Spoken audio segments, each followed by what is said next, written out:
we're up to item number 5, local alcohol policy update. Kia ora koutou, good morning everyone. Thank you, Mr Mayor. This report is a progress update on local alcohol policy work, and it makes recommendations for your decision on the LAP timeline and decision-making arrangements. You directed us in June to commence development of an LAP, provide an update before the end of the year and engage early with stakeholders, and we have all of that well underway. And our briefing on the 5th of November previewed this progress update. We've attached information to your report on that progress update. As we said at the briefing, we're still in the substantial information gathering phase of the project that involves getting information and views from stakeholders and the community, and this is all about ensuring we have a clear problem definition based on the data so that we can consider what an LAP might need to address. So that substantial work to gather and analyse data and information is underway. We have data from the police, health, Stats New Zealand, alcohol licensing and elsewhere, as we're required to do under the Sale and Supply of Alcohol Act. We're also assessing the findings of the mid-year Life in Christchurch survey, where we heard community views on alcohol issues from more than 5,000 residents. We've also commissioned an external reviewer to look at the economic impacts of LAPs, and we've got a series of information sessions with community boards underway at the moment that you'll be involved in. Got a couple coming up next week, I think. And we've also recently completed very useful initial meetings with statutory consultees and also key stakeholder groups to understand their views. And we've got some positive feedback from these meetings in terms of appreciating the Council's early engagement at the outset of this process. So we're recommending you make decisions today on the timeline for LAP work and the decision-making arrangements. And those decisions are required so we can schedule these hearings and so forth in calendars and also provide the community with clarity about the process ahead. So in terms of the timeline, we recommend proceeding so that we can undertake early engagement on issues and potential policy options in February of next year. Formal community consultation on a draft LAP if required in April and May, and that would be a special consultative procedure as is required under the Act. And then completing any decision-making process and considering adoption of a final LAP if required by late July 2025. And there are also other timeline options offered in our report. I should emphasise that all those options maintain a proper and robust process and none reduce opportunities for stakeholder and community engagement. So we're also seeking your direction on the decision-making arrangements. The staff recommendation, given the significance of the issue, is for full council to be the hearings panel for receiving, hearing and deliberating on any draft LAP that the community would then be consulted on. So we need a decision now on these arrangements, as I said, so we can schedule them in calendars. Just finally, a reminder of what an LAP can contain, because it does have quite a limited scope that's prescribed in the legislation. In scope is where licensed premises can be located, including any limits on licences in particular areas or near certain types of facilities, whether any new licences or types of licence can be issued in the district or part of the district. We can restrict or extend the default maximum trading hours, which are already set out in the Act. And an LAP can set conditions that licences should be subject to. So that is the scope. We can't include provisions on anything not directly related to licensing, and the LAP also can't be a substitute for general alcohol harm reduction strategies. Thank you, Mr Mayor. Thank you. Sam?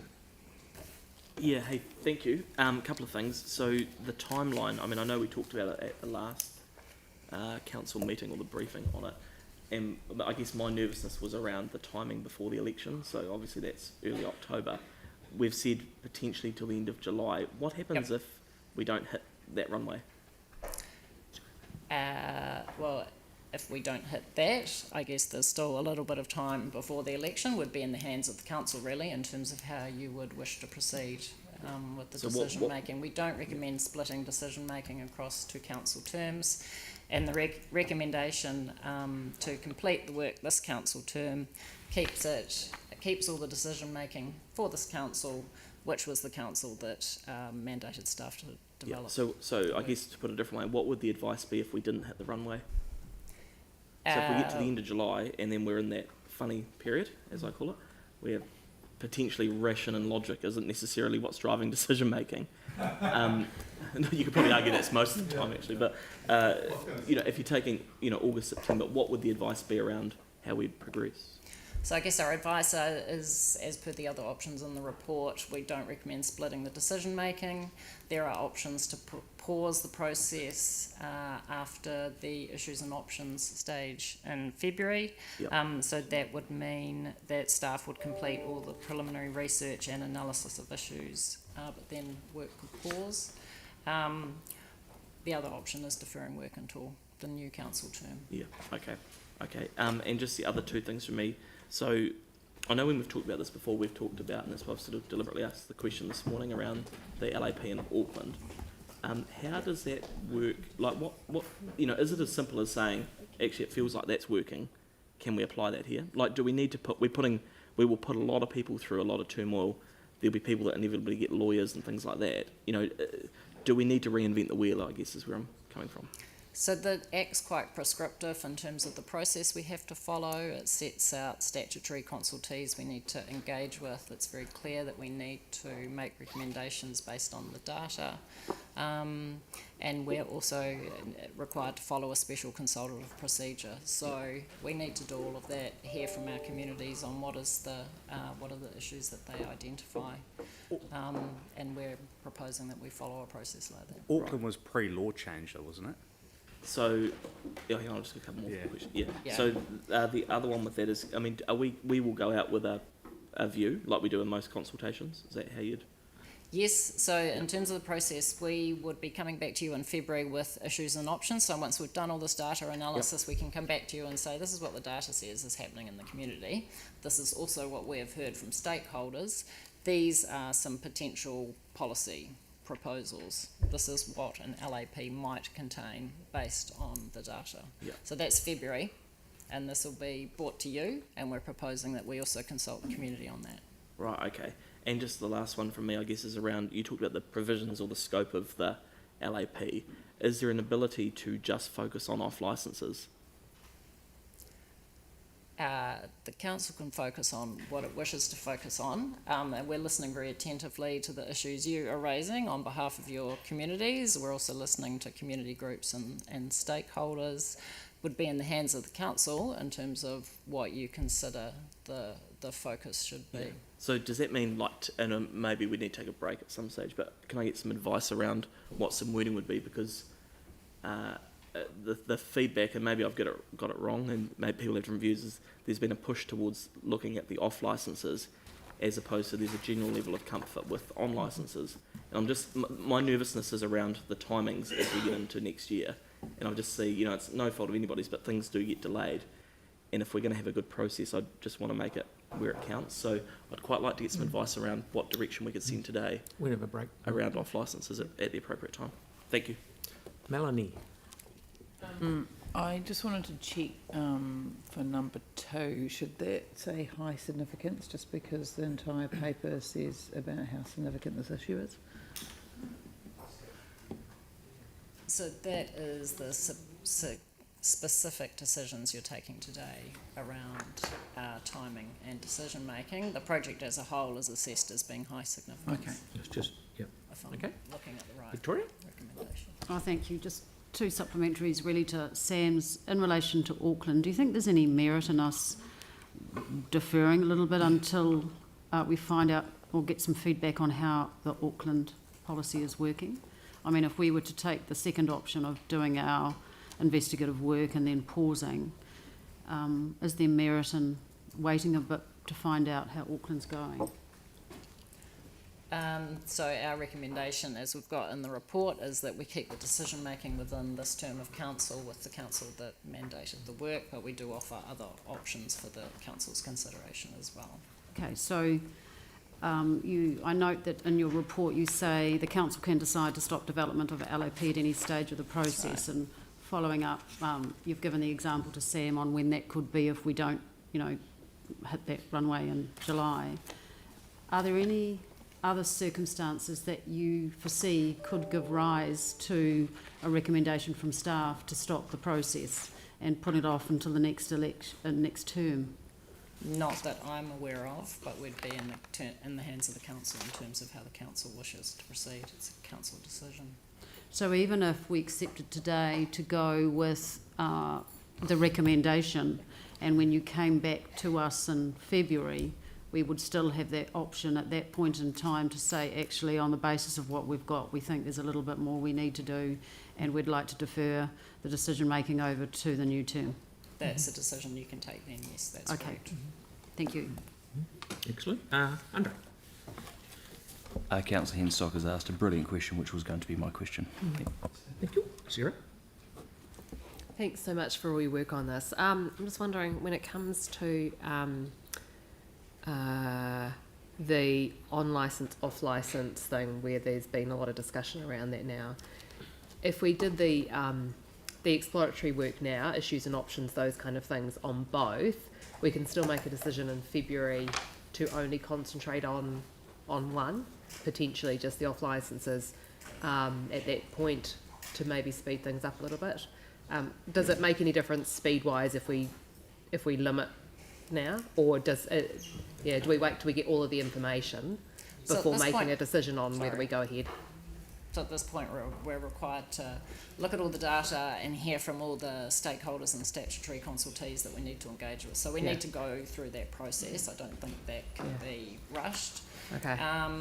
So we need to look at We're doing that. it as efficiently as we can, Yeah. obviously. But we do need to look at all of the issues and things now, and then make a call in February Yes, on Yeah. which part to concentrate on. yeah, so Okay, February should be identifying the issues. Yeah. Okay. Tim. How long did the Auckland LAP take from start to finish? I don't have that in front of me. I think it's about 8 years. But that is under a different legislative framework. Okay. Yeah. It's going to be a few councils. And we've got a final question, well, at the moment, final question from Sam. So can you just talk through? So I get Sarah's point about collecting the information. I guess what I'm keen to understand is what level of community involvement will this next stage take till February? Just given, if you think about the economics of it, it's the busiest season for hospitality.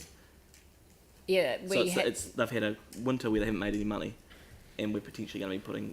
Can you just explain to me what that is? Yeah. in terms of the engagement Yeah. process, we have already met with Hospitality New Zealand, had a really useful meeting with them last week, and there'll be other organisations from that sort of group of views that we're meeting with too. We've got the community board engagement as well underway. So in terms of the engagement to the proposed date of February, we have met with Hospitality New Zealand, as some of you are aware. We've met with both of the supermarket agencies, Foodstuffs and Woolworths. We've also met with Super Liquor Holdings representatives and intend to meet with another two sets of stakeholders before the end of the year, including Clubs New Zealand. We are also completing the round of community board briefings, information sessions next week with another 4. We will be presenting more localised information to you and to the board members around their board areas. Beyond that, we propose no public engagement on the issues and on understanding issues this year. That would come in the second phase of engagement in February, once we actually understand what the statistical data is telling us that the issues are, and overlaying that with the community perceptions in the Life in Christchurch results, so that we have a balanced view to go out with and some potential options to consider with the public, rather than asking, for lack of better words, a free-for-all of opinion right now. Right. So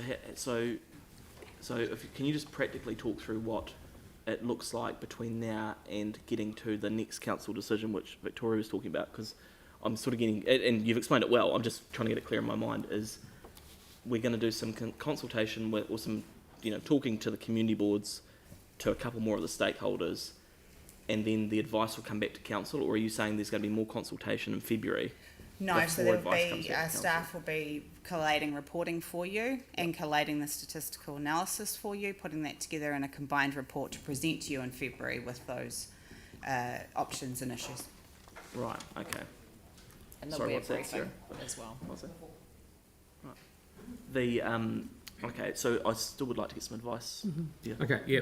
So thank you very much for what you've said. We'll have 10, 15 minutes and have a breather to get our head round what we're heading into. And so we'll see you back here at 11:15.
So we've got this new amendment, which is here, and Mark has said that he's more than happy to move it, and Sarah's more than happy to second it.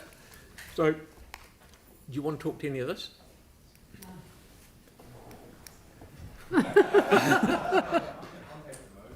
No, we've got that. You're miles away. So Councillor Peterson. Excellent. Thank you, Mr Mayor. So we've got no questions, this is debate. Yeah, we'll go to debate. So I'm really happy to move this today. Moving towards the local alcohol policy for Christchurch is long overdue. The communities have needed this for a very long time.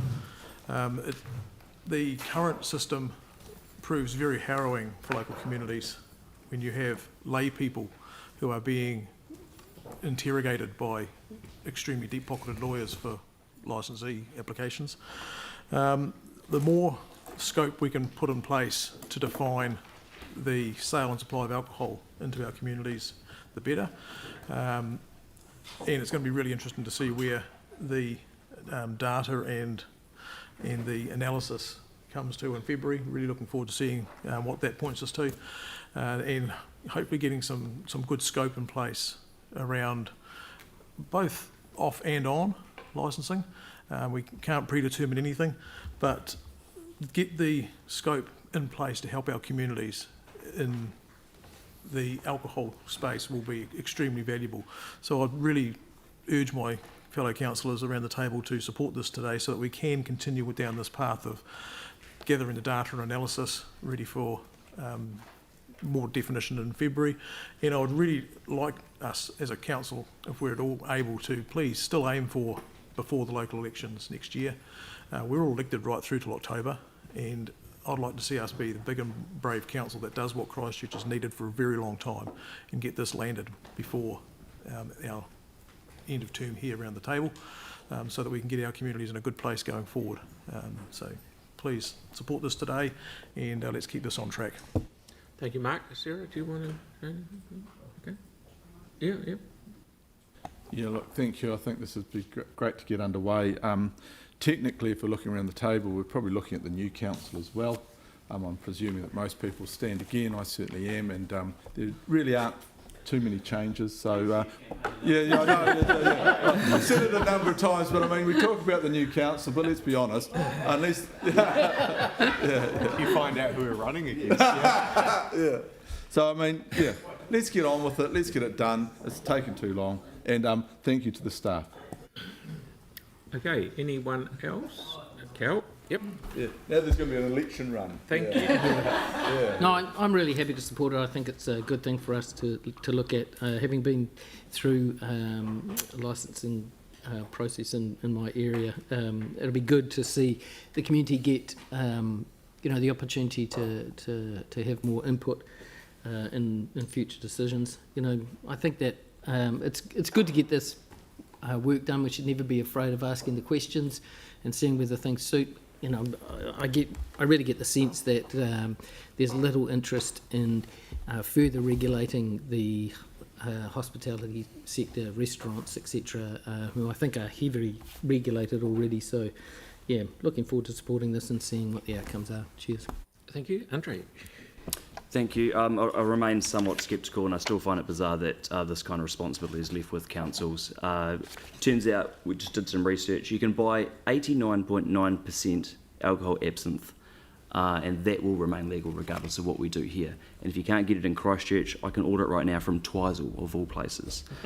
So make whatever sense of that you will. The fact that you can still get mail-outs in the letterbox advertising alcohol and this kind of thing, I all find it very, very bizarre, and nothing we can do will actually change some of those things. Waiting for the data and analysis that's very close to coming to us anyway makes sense before committing to any form of time frame today. But just one point I will make is that we've got all of this data telling us, and evidence and research showing us that Christchurch is not seen as a nighttime economy, and I would actually like to know what we could do to improve that, and if this is the opportunity to look at that. I would like to know, for example, if closing times in the inner city are too early. But we'll come to that when we see you here in February after a break. And I'm not going to announce anything today. I might run in Cashmere. Sam? Yeah, I'm still a bit nervous about the LAP this close to an election. I think I've made that relatively clear today. I think if you look at what generally happens in the lead up to elections, there is, whether we like it or not, probably a 2-month window where logic and ration genuinely does not exist in council decision making. And I don't say that as a criticism, I say it as a reality of just how the environment plays out at that point in time. I think this probably makes more sense, which is to get a bit more advice back in February. You know, I'm certainly not predetermined for anybody looking, but I think it's probably no secret that the way in which Auckland have adopted their LAP in terms of the focus on the off licences makes sense. You know, if you think about hospitality in Christchurch and the investments we as a council have made, actually, you know, more regulation when they're relatively controlled environments now is not the answer. You know, you don't build a $700 million stadium and then regulate people to not go and spend money in the city afterwards, or 680, I should say. We're still on time and on budget. But the you know, the reality is we just need to make sure we get that balance right. I think it's been really interesting hearing from Paul and Liz this morning as well, and that actually, you know, from what I took from their submissions or their deputations was, again, that off-licence stuff. That seems to be the issue. And maybe we just need to have a bit of a focus on that to get some good outcomes for the city. My genuine concern is that we will not hit this before the election, but we can come to that in February. And I think ultimately by doing it this way, it takes a lot of pressure off the hospitality industry as they are trying to make up for what has been a pretty devastating year for them over these next 3 or 4 months. They don't need to spend time or resource even thinking about this, because we'll just get some advice back, at which point they can then engage if we choose to do that. But the last thing we would want to do is put pressure on them right now, when really they should be trying to figure out how to break even for the year, given the winter they've just been through. So, look, I'm still nervous about the way we're progressing with it, but I think this is a better outcome than initially what we had recommended at the beginning of the day. Absolutely. Melanie? Look, I'm happy to support this. I look forward to having a full analysis. I think we need to have a full data because we may not know everything yet. So we need to actually see that. So I look forward to seeing that in February. I do actually think that the initial point 3 was the right one. I think we should do this before the end of the term, like Mark does, but I will support this because the outcome from alcohol harm can be, it's sometimes something that business benefits from at the cost to communities, and we don't necessarily want that. So looking forward to the outcome of this. Okay, so we've got a mover and seconder, so I'll put that motion. All those in favour? Aye. Against? Thank you, that's brilliant. That is carried. Right, all. So now we'll move on to number 7, Governors Bay Jetty